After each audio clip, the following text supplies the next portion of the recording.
Everyone, this is Swati, your English educator from magnet brains. और ये video है conjunctions में। फाइनली हमने सारे टाइप के कंजंक्शंस पढ़ लिए। अब हम क्या पढ़ने वाले हैं? अब हम समझने वाले हैं कुछ रूल्स। मतलब ये जो कंजंक्शंस होते हैं हमने पढ़े, नॉट ओनली बट ऑल्सो, और या एंड और बट, और इतनी सारी चीज़ें पढ़ी है। लेकिन इसमें गलतियाँ कहाँ होती है? जब आप इनके रूल्स फॉलो नहीं करते। ठीक है, तो हम अब इनके रूल्स समझने वाले हैं और रूल्स के बाद हम देखेंगे जो कॉमन गलतियां होती हैं जो अब आप नहीं करोगे। So let's start. Rule number 1, what does it say? The conjunction both is followed by and not as well as. ये मैंने आपको जब पढ़ाया था तब भी बताया था कि जब आप ये बोथ और एंड यूज करते हो, कभी भी हम ये नहीं कहेंगे I love cheese cake and I love both cheese cake and chocolate cake. ठीक है, if I say I love both cheese cake and chocolate cake, यहाँ पे मैं ये नहीं बोल सकती I love both cheese cake as well as chocolate cake. Understand this thing. जब भी हम बोथ और एंड को यूज कर रहे हैं, हम बोथ के साथ एंड ही जाएगा। बोथ ने बोल के रखा है कि भाई एंड के अलावा कोई नहीं चलेगी मुझे, या चलेगा, या व्हाटएवर। ठीक है, a sentence where we use both as a conjunction cannot be negative. Also remember this thing. आप ये नहीं बोल सकते कि both ये भी नहीं आया और ये भी नहीं आया, बिल्कुल नहीं बोल सकते। नेगेटिव नहीं होना चाहिए। He is both intelligent and hard working. वो इंटेलिजेंट भी है, हार्ड वर्किंग भी है। दोनों हम पॉजिटिव चीज़ों के बारे में बात कर रहे हैं, दोनों एक ही इंसान के बारे में बात कर रहे हैं, एक ही डायरेक्शन में जा रहे हैं, और बोथ के साथ हमने लगा दिया है and, which means this is a right sentence. ठीक है, but as dash as, अब हम इसके बारे में बात करते हैं। This is used in both affirmative and negative sentence. अब जैसे both और and है, ये सिर्फ पॉजिटिव सेंटेंसेस के लिए यूज होता है, बट एज और एज जो है ये पॉजिटिव और नेगेटिव दोनों के लिए यूज होता है। जैसे कि he is as good as you, मतलब वो जितने अच्छे तुम हो उतना ही वो भी अच्छा है। He is not as good as you. अब ये हमने पॉजिटिव में भी यूज़ किया और नेगेटिव में भी यूज़ किया, बट क्या ये काम हम यहाँ कर सकते थे? बिल्कुल नहीं कर सकते थे। और अगर वहाँ किया तो बेटा क्या होगा? मार्क्स चले जाएंगे और वो अच्छी बात नहीं होगी। ठीक है, सो एज के साथ जब आप यूज़ कर रहे हो तो पॉजिटिव और नेगेटिव सेंटेंस दोनों यूज़ कर सकते हो। अब हम आते हैं रूल नंबर 2 पे। ऑल्दो और दो इज फॉलोड बाय येट और अ कॉमा। ठीक है, अब इस तरीके से बोलोगे, दो he worked hard he failed. अब मैंने यहाँ येट यूज नहीं किया तो मुझे कॉमा लगाना पड़ेगा। दो ही वर्कड हार्ड मतलब भले उसने काफी मेहनत करी, फेल हो गया वो, तो यहाँ पे मैंने येट नहीं लगाया तो कॉमा लगा दिया। Similarly, although these books are costly yet the students buy them because these are useful. मतलब भले ये जो बुक्स हैं ये सब बहुत महंगी हैं, अब क्योंकि मैंने येट लगाया तो मैं कॉमा नहीं लगाऊंगी। ये नहीं करना कि येट भी लगा दिया, कॉमा भी लगा दिया, जो मिल रहा है सब एक साथ यूज कर लिया, बिल्कुल करने की जरूरत नहीं है ये। Although these books are costly yet the students buy them because they are useful. Okay, rule number 3 पे चलते हैं। Always use the correct pair. वैसे तो अभी हमने कोरिलेटिव में यही पढ़ा है कि पेयर करते कैसे हैं हम। जैसे आएगा नो सूनर के साथ देन लगेगा, डैट नहीं लगेगा। नो सूनर वो आया था, देन आई वेंट देयर। अब आपको ये समझ में आना चाहिए, अगर नो सूनर के साथ दैट लगा दिया तो फिर तो हो जाएगी गड़बड़। हार्डली के साथ लगाओगे व्हेन या बिफोर। हार्डली के साथ व्हेन आएगा या हार्डली के साथ आएगा बिफोर। स्कार्सली के साथ आएगा व्हेन या बिफोर।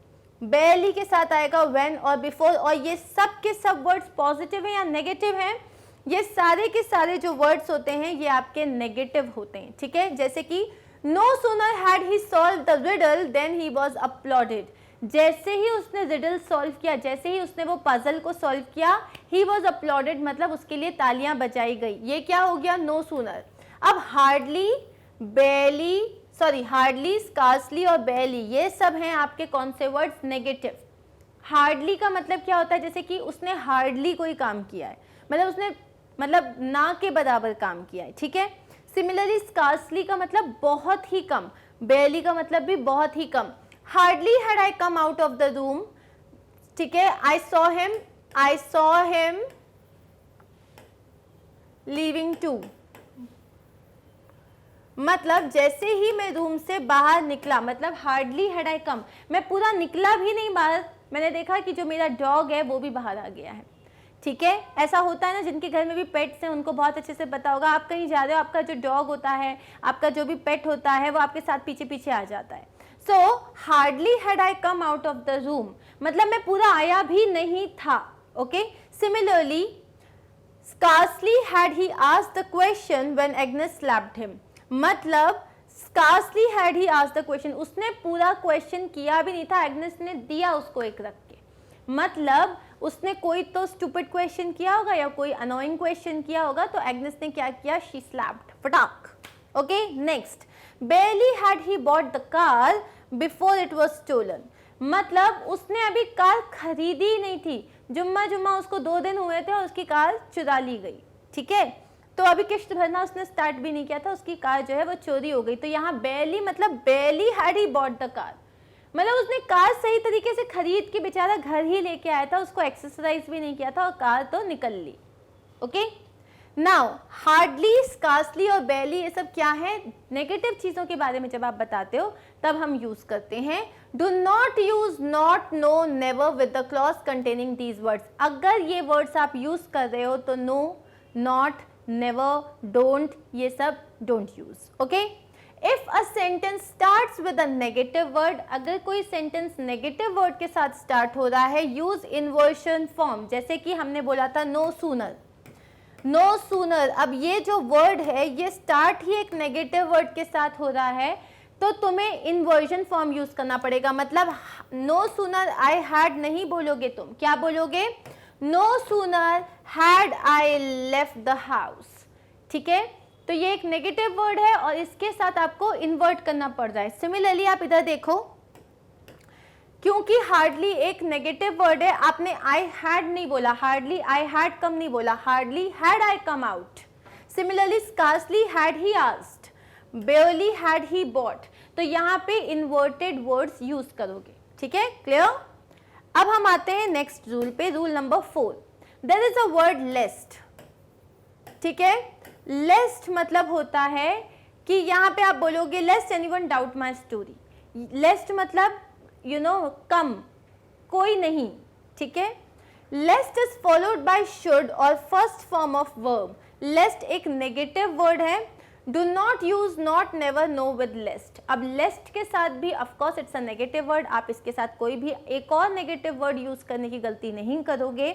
लेस्ट के साथ या तो आपको शुड लगाना पड़ेगा या तो आपको वर्ब का फर्स्ट फॉर्म लगाना पड़ेगा, जबकि जैसे हम सिंपल प्रेजेंट की बात करते हैं तो सिंगुलर के साथ आप वर्ब में एस लगाते हो, इसमें आप वो काम नहीं करोगे। जैसे कि lest anyone doubt my story, anyone के साथ हम हमेशा सिंगुलर वर्ब लगाते हैं जिसका मतलब इसमें डाउट्स आएगा, लेकिन मैं नहीं बोलूंगी लेस्ट एनीवन डाउट्स माई स्टोरी, वो रॉन्ग होगा। लेस्ट एनीवन डाउटेड माई स्टोरी, वो भी रॉन्ग होगा।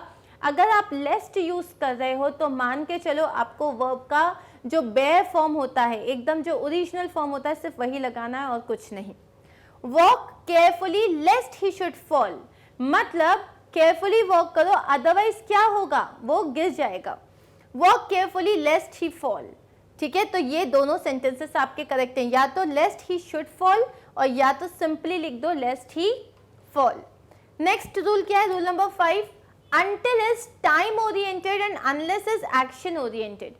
until जैसे until 5 o'clock, ठीक है, मैंने बोला until 5 o'clock, until you meet him, मतलब मैं तब तक घर नहीं जाऊंगा जब तक तुम मुझसे नहीं मिलती। तो तुम यहाँ पे क्या बोल रहे हो, अब यहाँ तुम एक एक्शन की बात कर रहे हो। अगर मैंने बोला मैं तब तक घर नहीं जाऊंगा,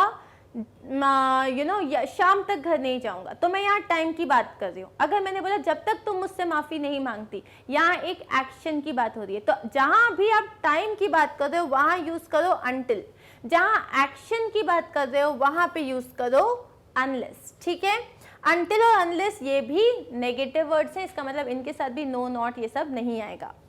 okay, wait here until I return, until मतलब वो टाइम बता रहा है, कब तक वेट करना है, जब तक वो वापस नहीं आ जाएगा। unless you work hard you will not pass, जब तक तुम मेहनत नहीं करोगे तब तक तुम पास नहीं होगे। ठीक है, अगर तुम्हारे पेपर्स आ गए हैं और तुमको आंसर्स लिखना स्टार्ट कर देना चाहिए, तो जब तक तुम आंसर्स नहीं लिखोगे तब तक तुम्हारा काम पूरा नहीं हो पाएगा। तो यहाँ पे हम एक्शन ओरिएंटेड बात कर रहे हैं और यहाँ हम टाइम ओरिएंटेड बात कर रहे हैं, ठीक है। नेक्स्ट है rule number 6, in affirmative sentences doubt and doubtful are followed by if और वेदर। तो जहाँ भी आप सिंपल पॉजिटिव सेंटेंसेस की बात करो, जहाँ पे आप यूज कर रहे हो डाउट या डाउटफुल, ठीक है, तो वहां पे उनके बाद आपको इफ या वेदर लगाना पड़ता है। Like I have a doubt if I can come or no, I was doubtful whether I can come or no. In negative और इंटरोगेटिव सेंटेंसेस डाउट और डाउटफुल को आप दैट के साथ यूज करते हो। तो अब ये आपको ध्यान रखना पड़ेगा कि अगर एक सिंपल डिक्लेरेटिव या असर्टिव सेंटेंस है, डाउट के बाद और या डाउटफुल के बाद इफ या वेदर लगाओगे। अगर क्वेश्चन कर रहे हो या अगर कोई जो है आप जो है आपका नेगेटिव सेंटेंस है, तो उसके बाद आपको दैट लगाना पड़ेगा। एग्जाम्पल देखते हैं, I doubt if he will come, ठीक है, मुझे डाउट है कि वो आएगा। I do not doubt that he will come. अब मैंने क्योंकि एक नेगेटिव सेंटेंस की बात की तो मैंने इफ नहीं लिखा, I do not doubt if he will come गलत हो जाएगा, I do not doubt that he will come. I am doubtful whether she is still alive. मैं डाउटफुल हूँ कि क्या वो अभी भी जिंदा है। It is doubtful that he will come. अब इसमें क्या गलती है? यहाँ पे डाउटफुल के साथ मैंने that लगाया है जबकि एक नेगेटिव नहीं है, तो यहाँ आएगा it is not doubtful that he will come. मतलब ये बिल्कुल डाउटफुल नहीं है कि वो आएगा। ओके, नेक्स्ट रूल देख लेते हैं। Between is followed by and और from is followed by to, क्योंकि between मतलब होता है दो चीजों के बीच में, so this and this, it was sitting between this and this। लेकिन from का मतलब होता है जहां से कोई चीज चालू हो रही है। अब from मतलब जहां से चालू हो रही है, तो खत्म भी तो to की भी तो बात आएगी ना, कहां तक चालू तो हो गई, कहां से कहां तक, ठीक है। You will have to choose between good and bad, तुम्हें अच्छाई और बुराई के बीच में चूज करना पड़ेगा। She keeps singing from morning to evening, तो कब से चालू करती है? मॉर्निंग से कब तक? इवनिंग तक। बेचारी वो और बेचारी उसके साथ वाले, ठीक है। Now let's move forward and look at rule number 8. Neither of means none of the two. When more than two person or things are present, none of is used. For example, अगर मैंने बोला neither of you two, like you know, similarly like none of his friends are helped him. Neither of his friends helped him. यहाँ पे अगर मैंने बोला neither of his friends helped him, इसका मतलब मैं सिर्फ दो दोस्तों की बात कर रही हूँ। अगर मैंने बोला none of his friends helped him, इसका मतलब मैं दो से ज्यादा लोगों की बात कर रही हूँ, ठीक है। So neither सिर्फ दो लोगों के लिए यूज करते हैं, none अगर आप यूज कर रहे हो तो none आप दो से ज्यादा लोगों के लिए यूज कर रहे हो। Either of means one of the two, मतलब either of you can come to the party, इसका मतलब तुम दोनों में से कोई एक आ सकता है। अब तुम दोनों भड़े लड़ लो, कुछ भी कर लो, लेकिन आओगे तुम दोनों में से कोई एक। When more are used, अगर हम ज्यादा लोगों की बात करते हैं तो one of आएगा। लाइक बहुत सारे लोग हैं, one of you will be chosen, you know, one of you will be chosen for the seminar और one of you will be chosen to be the head boy और head girl। तो क्योंकि मैं बहुत सारे लोगों की बात कर रही हूँ, मैं बोलूंगी one of। अगर मैं दो ही लोगों की बात कर रही हूँ तो either of, ठीक है। Like none of his friends helped him. One of the students of your class is responsible for this loss. तुम्हारी क्लास में से कोई एक स्टूडेंट है जो रिस्पॉन्सिबल है इस लॉस के लिए। मतलब मान लो किसी ने चेयर तोड़ दी या किसी ने बेंच तोड़ दिया या किसी ने कुछ तो गड़बड़ करी है, तो बोले तुम्हारी क्लास में से कोई एक है जो रिस्पॉन्सिबल है, तो one of the students of your class is responsible for this loss. Next है rule number 9, do not use seldom और ever in place of seldom और never। आप seldom के साथ ever यूज नहीं करोगे। The national network seldom और never telecast good programmers, मतलब जो अपना नेशनल टेलीविजन है, जैसे मैं बात करूँ DD1 की, तो DD1 पे कभी नहीं, या तो मतलब बहुत ही कम या तो कभी नहीं कुछ अच्छे प्रोग्राम्स आते हैं, ठीक है, या कोई अच्छी नई वाली मूवीज आती है। तो मैं ये नहीं बोलूँगी सेल्डम और एवर, सेल्डम और नेवर। सेल्डम का मतलब होता है मतलब ना के बराबर और नेवर मतलब बिल्कुल नहीं। तो हम ये बताना चाहते हैं कि DD1 में कभी कोई अच्छी मूवीज़ नहीं आती अपार्ट फ्रॉम दो सैटरडेज जिसमें एडवर्टीजमेंट्स के बीच में मूवी आती है, मूवी के बीच में एडवर्टीजमेंट्स नहीं आते, right. I hope you all agree with me. Next is rule number 10, after rather or other the subordinating conjunction than should be used. Rather than, other than. Rather than मतलब मैं ये पसंद करूंगी इसकी जगह, अदर देन मुझे ये सारी, मतलब other than chocolates I can eat anything, other than cream cakes I can eat anything. तो अदर देन का मतलब होता है इसके अलावा। He has no other object than to get a handsome job. अब उसके पास कोई काम नहीं है, बस उसको एक अच्छी सी जॉब चाहिए। I would rather buy a scooter than a cycle. मैं स्कूटर खरीदूंगी, साइकिल नहीं खरीदूंगी। लेकिन मैं जो हूं, मैं साइकिल खरीदूंगी, मैं स्कूटर नहीं खरीदूंगी। गाइज नाउ रूल्स देख लिए, समझ में आ गए। Now we are going to understand the common errors. ठीक है, कि हम जो बेसिक मिस्टेक्स करते हैं जो हमें नहीं करनी चाहिए, on the basis of these rules let's start. Okay, there are certain common errors made in English grammar by the user. Let us highlight a few of them for a better understanding. पहला है, there must not be a repetition of conjunction for the same function. आप एक ही function के लिए 2 conjunction, 3 conjunction या बार बार एक ही conjunction use नहीं कर सकते। कैसा? इनकरेक्ट और करेक्ट सेंटेंस दोनों है यहाँ पे। दो he is poor still he dreams big. दो ही इज पुअर, अब भाई 2 लगा रहे हो, 2 का मतलब ही ये होता है कि भले वो ऐसा है, ठीक है, भले वो गरीब है लेकिन वो हाई ड्रीम करता है। तो ऑलरेडी आप लगा रहे हो 2, तो स्टिल लगाने की बिल्कुल जरूरत नहीं है। यहाँ आपने क्या किया? रिपीटेशन किया कंजंक्शन। कंजंक्शन का रिपीटेशन बिल्कुल जरूरी नहीं है। दो he is poor he dreams big, simple sentence. अब जहां जितने लोगों को भी लगे हाँ यार ये साउंड तो सही कर रहा है, लेकिन मान लो स्टिल इसमें इंक्लूडेड है, तो एक और बार स्टिल नहीं लगाओगे। As he is tall so he can't fit inside. As he tall, वो फिट नहीं हो सकता। अब ये सो लगाने की कोई जरूरत नहीं है, वो लंबा है इसीलिए वो फिट नहीं हो सकता, खत्म। So as he is tall, he can't fit inside, या आप बोल सकते हो he is tall, so he can't run inside. Basically आप 2 एक साथ यूज नहीं करोगे। अब आते हैं हम नेक्स्ट सेंटेंस पे।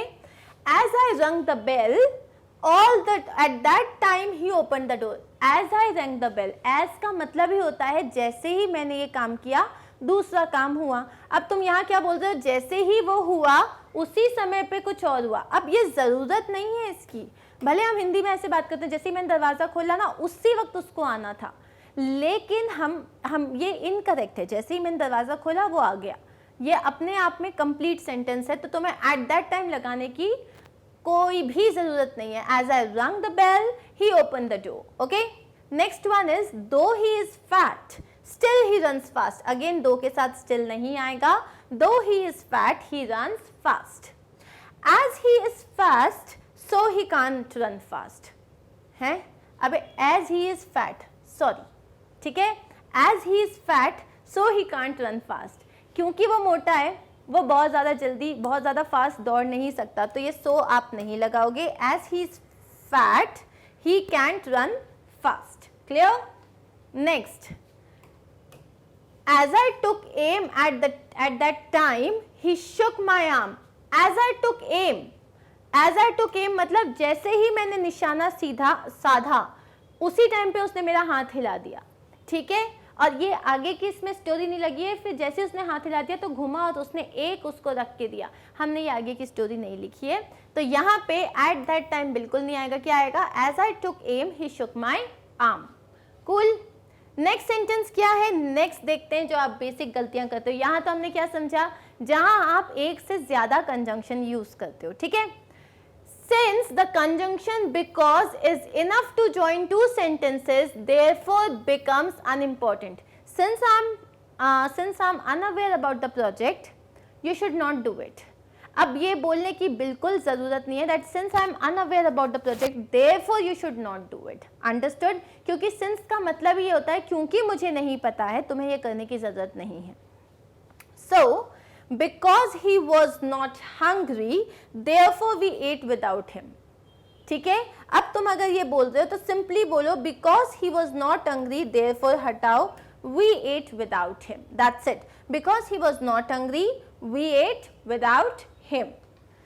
अब है because he is affluent so he gets a lot of privileges, ठीक है। अब यहाँ पे एफ्लुएंट मतलब कोई काम में वो बहुत ही ज़्यादा माहिर है, जैसे suppose let's talk about English, तो वो इंग्लिश में इतना एफ्लुएंट है, इतनी फ्लुएंट लैंग्वेज है उसकी कि उसको बहुत सारे प्रिविलेज मिलते हैं। अब यहाँ again because he is affluent, अब ये सो की ज़रूरत नहीं है, बस एक कॉमा लगाओ, he gets a lot of privilege. Since he was upset therefore I said nothing, क्योंकि वो अपसेट था I did not say anything, therefore will not come here. Because he was not ready, therefore we left without him, ये काम भी आपको नहीं करना है, ठीक है। You will not use therefore with because. Since he was angry, therefore I said nothing. Okay, this particular thing has already been done. Let's move forward. अब नेक्स्ट क्या गलती करते हो, subordinate conjunctions must immediately be followed by the dependent clause. Always remember, ये तो हमने start में ही समझा था कि अगर हम सबऑर्डिनेट कंजंक्शन यूज करते हैं उसके तुरंत बाद डिपेंडेंट क्लॉज आना चाहिए, ये नहीं कि आपने बीच में एक छोटा मोटा ब्रेक ले लिया, ठीक है। Without using a full stop और एनी अदर पंक्चुएशन, कॉमा नहीं लगेगा, फुल स्टॉप नहीं लगेगा, कुछ नहीं, ये नहीं करोगे व्हेन और लगा दिया कॉमा और उसके बाद सबऑर्डिनेट क्लॉज यूज करो, वो गलत हो जाएगा। कैसे देख लेते हैं, she did not attend the wedding, अब because she was committed elsewhere, उसने वेडिंग अटेंड नहीं करी क्योंकि उसे कहीं और जाना था। अब यहाँ पे ये फुल स्टॉप बिल्कुल नहीं आएगा, बी को कर दो स्मॉल लेटर में, क्यों, क्योंकि ये एक डिपेंडेंट क्लॉज है। Because she was committed elsewhere, ये एक डिपेंडेंट क्लॉज है, ये आपका कंजंक्शन है, कंजंक्शन के पहले ना कोई फुल स्टॉप आएगा ना कोई कॉमा आएगा। She did not come to school, again because she was ill, क्यों नहीं आई, क्योंकि उसकी तबीयत खराब थी, यहां से हटाओ, फुल स्टॉप हटाओ, बिकॉज को कर दो छोटा, okay. He did not come to work because he was ill, again same thing, comma full stop हटाओ और बी को कर दो छोटा। अब हम बात करते हैं, नेक्स्ट है, in case of no sooner an inverted word order is used, which means that auxiliary verb पहले आएगा। ये हम थोड़ी देर पहले भी समझ चुके थे कि हम हमेशा क्या लिखते हैं, आई हैड, आपके सब्जेक्ट के बाद आता है आपका ऑक्सिलरी वर्ब, लेकिन जब भी हम no sooner, hardly, scarcely, barely, जैसे ही हम ये नेगेटिव वर्ड स्टार्ट करते हैं तो आपको इन्वर्टेड वर्ड ऑर्डर लिखना है, मतलब हैड आई हो जाएगा, वॉज आई, एनीथिंग, ठीक है। सो यहाँ पे क्या हो गया, no sooner I had reached, बिल्कुल नहीं होगा, no sooner had I reached the station then the boss left, जैसे ही मैं स्टेशन पे पहुंचा तो बॉस चले गए थे, okay. Similarly no sooner I had reached the station then the train left, बिल्कुल नहीं, आई हैड की जगह हो जाएगा हैड आई, जैसे ही मैं ट्रेन स्टेशन पे पहुंचा ट्रेन निकल गई थी, ओके। नेक्स्ट क्वेश्चन क्या है, in case if the first part is negative the auxiliary verb shall again precede the subject, जो ये हमने किया, जैसे neither he calls nor he messages। अब यहाँ पे क्योंकि हम यहाँ पे neither का यूज करें, neither एक नेगेटिव वर्ड है तो आप neither he calls नहीं बोलोगे, neither does he call nor does he message, neither does he call nor does he message। Remember neither एक नेगेटिव वर्ड है, ईदर के साथ नहीं होगा, ईदर नेगेटिव वर्ड नहीं है लेकिन नीदर नेगेटिव वर्ड है। सिमिलरली, अच्छा इसको नीदर या नाइदर दोनों बोल सकते हैं, सिमिलरली इसको ईदर या आइदर दोनों बोल सकते हैं। सो इफ इन केस आप बोलते हो मैं तो नाइदर बोलता हूँ, there is nothing wrong, okay. So neither he comes nor he writes, तो यहाँ अगेन देखो क्योंकि ये नेगेटिव वर्ड है आप ही कम्स नहीं बोलोगे, क्या बोलोगे, नीदर डज ही कम। अब क्योंकि डज लगा रहे हो तो कम में एस नहीं लगेगा, neither does he come nor does he write. Are we clear with this? Similarly अब यहाँ पे देखो, neither he smokes nor he drinks, smokes drinks लगा दो, नीदर डज, ठीक है। तो क्या हो जाएगा, neither does he smoke nor does he drink, ना वो स्मोक करता है ना वो ड्रिंक करता है। ही नीदर स्मोक्स नॉर ड्रिंक्स, ये भी सही है, okay. Neither he comes nor he rights, क्या करेक्ट हो जाएगा, neither does he come nor does he right, या ही नीदर कम्स नॉर राइट्स, क्योंकि अब ही पहले आ गया है तो हमारे लिए कहीं कोई दिक्कत नहीं है, लेकिन यहाँ पे जहाँ पे आप नीदर से स्टार्ट कर रहे हो वहाँ पे you have to understand this, okay.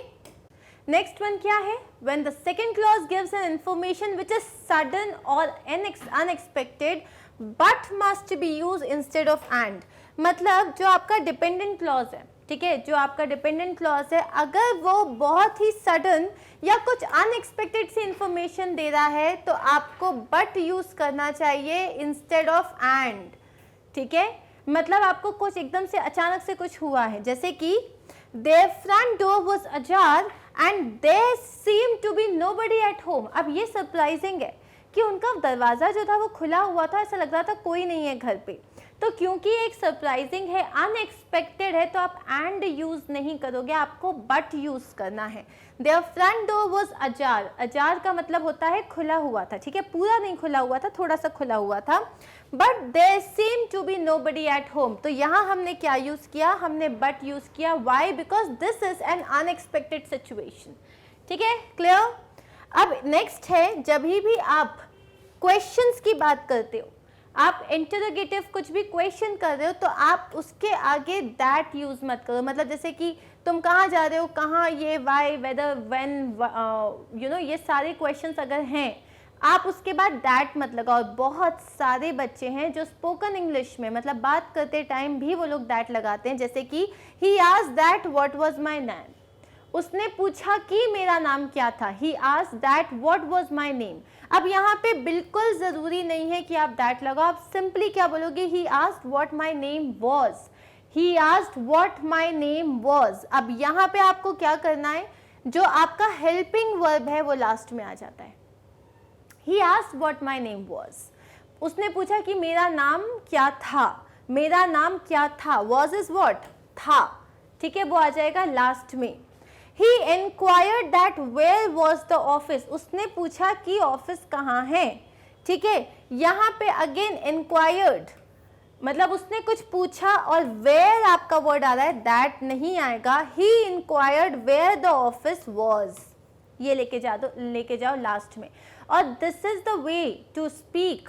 He asked where the teacher was, he asked where my friend was, the police asked where the neighbors were। तो यहाँ पे ऑलवेज अंडरस्टैंड कि जब आप कोई क्वेश्चन कर रहे हो तो ये तो आपका रिपोर्टिंग वर्ब है कि आपने पूछा या कहा या बताया जो भी है, उसके बाद अगर क्वेश्चन है उसके पहले आप दैट नहीं लगाओगे और हेल्पिंग वर्ब चला जाएगा आखिर में। ठीक है, नेक्स्ट है जहाँ पे आप रिजल्ट की बात करते हो, जहाँ आपको दिखाना है, कोई रिजल्ट दिखा रहे हो, तब आप यूज़ करते हो सच एज। लेकिन अगर आप रीजन बता रहे हो, कोई काम आपने क्यों किया, तब आप यूज करते हो सो एज। एग्जाम्पल से समझते हैं। He climbed up a tree such as to get a good view of the procession. अब यहाँ पे क्या हो रहा है, सच एज क्या दिखाता है, रिजल्ट दिखाता है, रीजन नहीं। उसने पेड़ पे क्यों चढ़ा, ताकि उसको जो है एक अच्छा खासा व्यू दिख जाए। ठीक है, अब view of the procession, procession का मतलब क्या होता है, जैसे आपने देखा होगा कोई राजा महाराजा चल रहे होते हैं तो क्या होता है, उनके आगे 10 लोग, उनके पीछे 10 लोग और सिपाही विपाही सब एक साथ चलते हैं। उस पूरी जो ट्रेन चलती है ना उन लोगों की, उसको हम कहते हैं procession. Similarly suppose Narendra Modi की कार बीच में, तो उसके आगे सिक्योरिटी की एक कार, उनके पीछे एक कार, एक आध मिनिस्टर आगे, एक आध मिनिस्टर पीछे, और उसके अलावा बाइक में लोग पीछे, बाइक में लोग आगे। तो ये पूरे को आप क्या कहोगे, एक प्रोसेशन। ठीक है, it's a new word, you can write it in your vocabulary notebook. तो ये क्या हो गया, प्रोसेशन। तो अब उस प्रोसेशन को देखना था उसको, उसके एक अच्छे व्यू के लिए उसने क्या किया, वो पेड़ पे चढ़ गया। अब यहाँ रीजन बताया जा रहा है, पेड़ पे क्यों चढ़ा, सो दैट। अब यहाँ सच एज नहीं आएगा, क्योंकि सच एज किसकी बात कर रहे हो, रिजल्ट की। जैसे कि मैंने I like a lot of ice cream such as this this this this this. ठीक है, यहाँ पे रिजल्ट की बात कर रहे हो, यहाँ हम बात कर रहे हैं पर्पस की। तो आप क्या बोलोगे, he climbed up a tree so, अब यहाँ पे क्या आएगा, so as to get a good view of the procession. Next क्या है, बिकॉज, मतलब हम बात कर रहे हैं कि रीजन की, मैं क्यों स्कूल नहीं गई, बिकॉज आई वॉज इल। लेकिन इन ऑर्डर बात करता है अगेन रीजन की, I did not go to school in order to complete my project, I did not go to school in order to avoid my homework. तो यहाँ पे मैं क्यों नहीं गई, क्योंकि मेरी तबीयत खराब थी, मैं क्यों नहीं गई, ताकि मैं ये काम नहीं कर पाऊँ। So there is a difference. He went to the doctor because he was ill, he went to Delhi in order that he might see Mr. Bose। वो क्यों गए थे, किसी से मिलना चाहते थे, in order to watch, in order to see the match, in order to meet a doctor, इसीलिए. Understood? Clear? अब जो ये जितने भी वर्ड्स है ना, ये रूल है, regard, describe, define, mention, depict, portrait, ट्वीट. आप कैसे बोलते हो? It is defined as, right, it is known as. जितने भी हम इंग्लिश में, साइंस में, एसएसटी में आंसर लिखते हैं, कोई भी हम डिफाइन करते हैं किसी चीज़ को, तो हम आगे हमेशा लगाते हैं डिफाइन के साथ as. It is regard with, like, you know, it is regarded as, described as, defined as, treated as, mentioned as, depicted as, portrayed as. इन सब के बाद हमेशा as ही आएगा, ठीक है. It's a rule, thumb rule. So like he was treated as a slave. उसको एक slave की तरह treat किया गया. Slave का मतलब क्या होता है? जो आपके नौकर नहीं बोलेंगे हम उसको, क्या बोलते हैं? आपके slave, जिन लोगों को आप अपने अंडर में रखते हो और उनके पास कोई ऑप्शन नहीं होता, उनको आप पेमेंट भी नहीं देते. There is a word for that. What's the word? Slave. I will tell you later. Okay, next one is as and since are also used to express reason. मतलब अगर ये जो हमने पहले ही पढ़ चुके हैं, ये हम कि एज और सिंस रीजन बनाने के काम आते हैं. I did not go as I was not well, I did not go since I was unwell. Very clear. Next one. Oh yes, खत्म हो गया. ये so guys, finally we are done with conjunctions. पूरा का पूरा topic खत्म कर डाला है हमने. क्या क्या पढ़ा हमने कंजंक्शंस में, कि कंजंक्शंस होते क्या हैं, किस चिड़िया का नाम है. दूसरी बात हमने पढ़ी कंजंक्शंस कितने टाइप के होते हैं, तो हमें पता चला कि कोऑर्डिनेटिंग, सबऑर्डिनेटिंग और कोरिलेटिंग, ठीक है. फिर हमने पढ़ा कोऑर्डिनेटिंग क्या होता है, फैन बॉयज, राइट. और उसके बाद हमने पढ़ा कितने टाइप के होते हैं. देन सबऑर्डिनेटिंग कंजंक्शंस क्या होते हैं और कितने टाइप के होते हैं. देन कोरिलेटिव और उनके टाइप क्या क्या होते हैं.